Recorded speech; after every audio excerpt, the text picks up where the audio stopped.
Hello everyone, my name is Jesus Soto and I work for the Ubuntu desktop team. Some time ago I received a controller from Hercules DJing.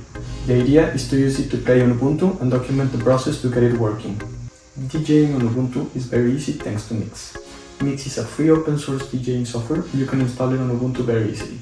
It includes lots of great features to ease the DJing process on any computer. The challenging faces, of course, is the huge variety of controllers, manufacturers, standards, the lack of official documentation, and of course the limited resources of a free open source project in terms of both engineers and the hardware available to test and map. To make a DJ controller usable on Ubuntu, you need three things.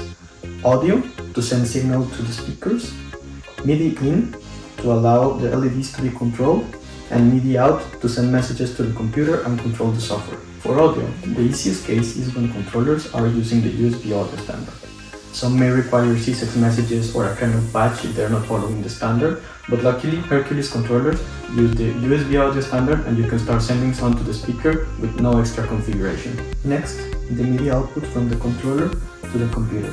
This one is kind of easy because Mix provides a learning wizard in which you can move faders and turn knobs and directly assign them to controls inside of the software.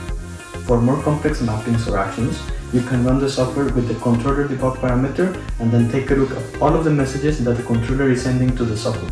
Then you can create a script with JavaScript in which you tell Mix how it should react to the different messages sent by the controller.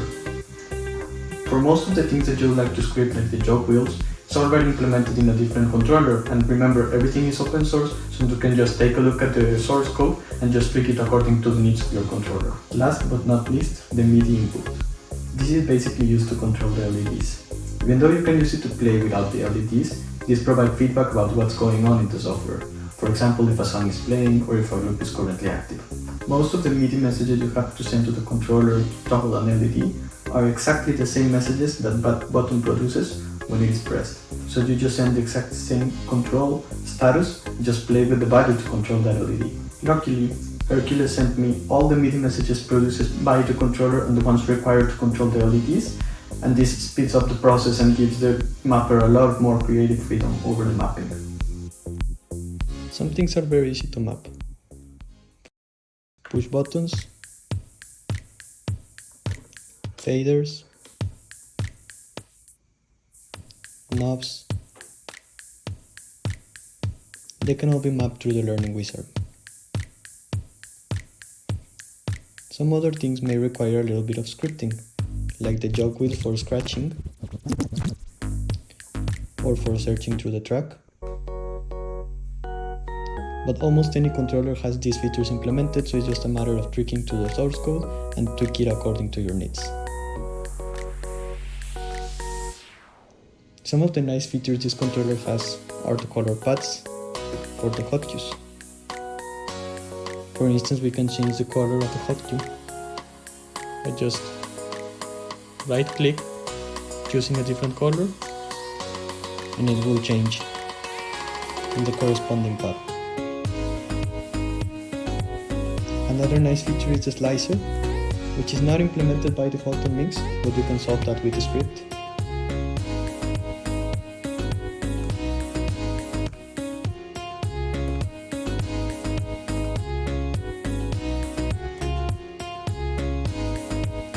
Another nice feature is the beat matching guide.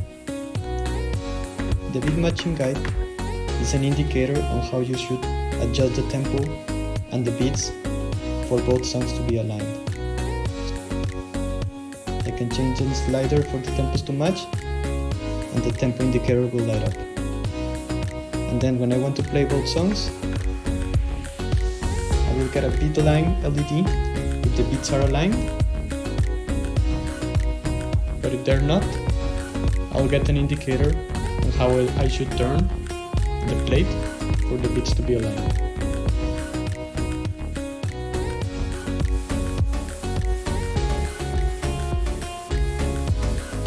Creating a mapping for a free open source software project allows you to change it according to your needs. So in this case, if I wanted to trigger the effects with the pads, or if I wanted to play a song in reverse, I can do it very easily with the learning wizard. Even if I wanted to use a feature that isn't implemented on Mix, I can implement it locally, use it, and then if I wanted to, merge it upstream so that other users can benefit from that feature as well. Open source doesn't stop there. Remember, you're also using a free open source operating system.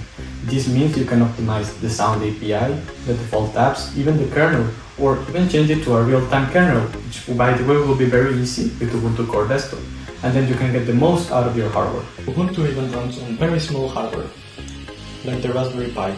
You can install a small screen, run an optimized image only with Mix and its dependencies, disable login password and run Mix on boot full screen, and have something like this in a matter of seconds. This is running Mix with a low-res stream created by Sven Kelder, so everything is displayed correctly on the small screen. And this turns the controller into something like an all-in-one system, only having to carry around your USB and, well, this tiny but powerful computer.